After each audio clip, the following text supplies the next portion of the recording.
All right, welcome back to the channel. It's your boy Fanon, and in this video, we're going to be in the 147-pound division, where we are waiting to find out who the best young fighter in boxing. I'm saying it. That's the mantra I'm putting on him.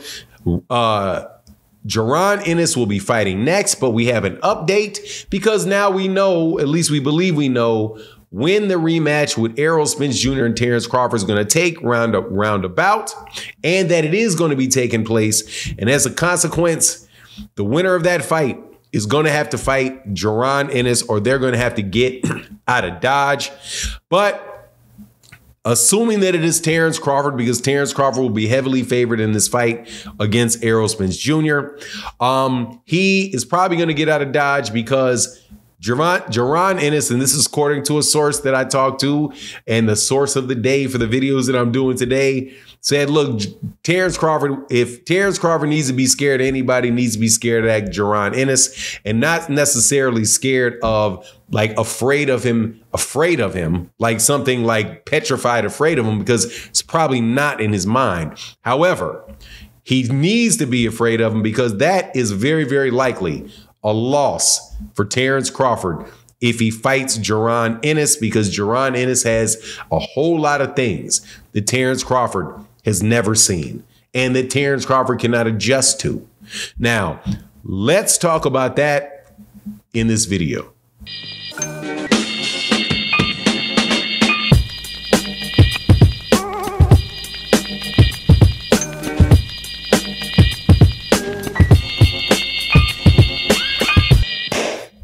All right, welcome back to the channel. It's your boy Fanon, and in this video, we're going to be in the 147-pound division, where I am going to still be talking about Jaron Boots Ennis and Terence Crawford and Spence Jr., because as we all know, we want to see, or at least we all claim, we want to see the best fights in boxing. We want to see the best fighters fight the best, and we got the Spence Terence Crawford fight. We're going to get the next one. So we're going to get the next fight between Errol and Terence. After that, the best fighter that is going to be between the weight classes of 135 pounds and 160 pounds. If it is not Terence Crawford, Spence Jr. winner, it is going to be Jaron Boots Ennis. Don't care if they're 147, 154, or 160. This guy out of Philadelphia is the one, and I personally don't feel like waiting around and having him be done like fighters did Spence Jr. early in his career by making him inactive, coming up with a bunch of excuses about why they shouldn't fight him. So that said, Jaron Ennis is the IBF interim champion and the mandatory challenger for the IBF welterweight title, and spoke with somebody about what they thought that the path forward for Jaron Ennis was, and then if they thought, because I hadn't talked to him about it before, do you think Terence Crawford will do with him? Because many people are saying, oh, he's not ready for him. And what my guy said was, look, man, Terence Crawford would, like a lot of the very big name fighters have said, Terence Crawford, if he has any sense in his head, will stay as far away from that kid as he can. I understand that. I understand the logic, but the question is why? And he said, look, man, this kid has stuff that you can't prepare for. And Terence Crawford is a very cerebral fighter. His team knows how to prepare for fighters and watches almost everybody that he fights over a period of time. But there are things with Terence Crawford that Terence Crawford has been doing and the type of fighters that he's been fighting that do not prepare him for Jaron Ennis. And he told me what those are. And before I get into that, though, let me welcome you back to the channel. If you are new to the channel, please accept my invitation to hit the subscribe button and the bell icon so you can be notified of when we release more videos. And if you're a longtime subscriber and supporter, thank you guys so much for your continued support. I mean, it's essential to the channel, so thank you guys so much. But this is basically what the things are and why he says that Terence Crawford should be very worried about that guy if he gets put in a situation where he needs to fight him. And I retorted, like, Yeah, because he very well could be in a situation where he needs to fight him, because I don't know whether or not any of these other guys are really going to be that anxious to fight Terence Crawford. Also, you have the break between PBC and Showtime. So the network that most of these guys are that are big name fighters for him, the money might be funny and they may not very well be willing to do a whole lot with Terence. So Terence may actually get forced into fighting Jaron Ennis because that's going to be his mandatory, right? Now, somebody says, well, what about the WBC and the WBA? Well, guess what? The WBC guy and the WBA guy are fighting each other at 147 pounds. Stanionis and Keith Thurman are fighting each other. So those mandatories more than likely go pop, right? The WBA and the WBC are both going to be with. If say Stanionis beats Keith Thurman, that WBC mandatory is gone, and Stanionis will be the champion, but that will be a regular champion, and that regular champion is not going to be ordered to fight who won that WBC? Who was the other guy that won the WBC? Mario Barrios. He's not going to be forced to fight Mario Barrios, so both of those, so you're going to have another mandatory come up for the WBC.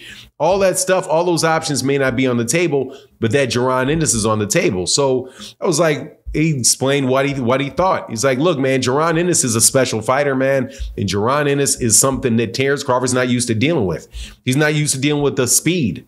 He's not used to dealing with the energy. He's not used to dealing with the very, very unorthodox and ever-changing positions of Jaron Ennis. And Terence Crawford is a much, much smaller person than Jaron Ennis is, who's considerably bigger than him, but also considerably fresher than him and faster than he is.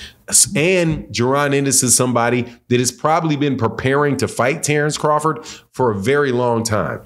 And you wind up having situations where people are out there watching you and they're emulating you, they're copying you, and they eventually can start checking your patterns. And Jaron Ennis is somebody that he doesn't have the baggage associated with him that Terence Crawford had. And this is not me talking, it's him talking.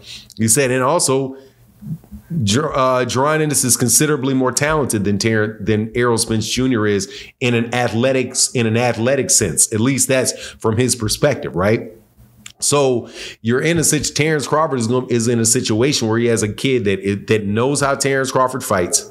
It outwardly says, I know I'm better than everything that he does, I'm better at.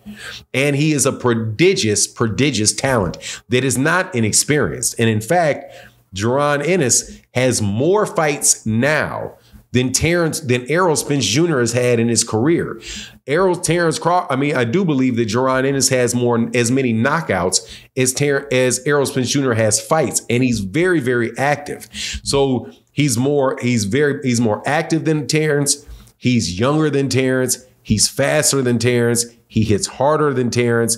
The advantage that Terence Crawford has is in his experience level and his craftiness in the ring and his just generally having been in that situation times before. So it's not like it is it's a situation where Terence Crawford can't win, but it also is most definitely a situation where you can walk up and find yourself in there with a guy that you thought you knew, but you really don't know.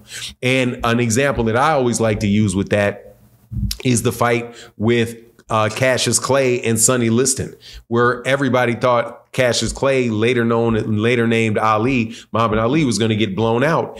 And you wound up finding out, Sonny Liston winds up finding out, hold on, man, we knew this kid was good, but we thought he was green and he had some weaknesses. And then you jump out there and find out that, hold on, man, this kid is way better than I thought he was. And I'm a little older and slower than I thought I was.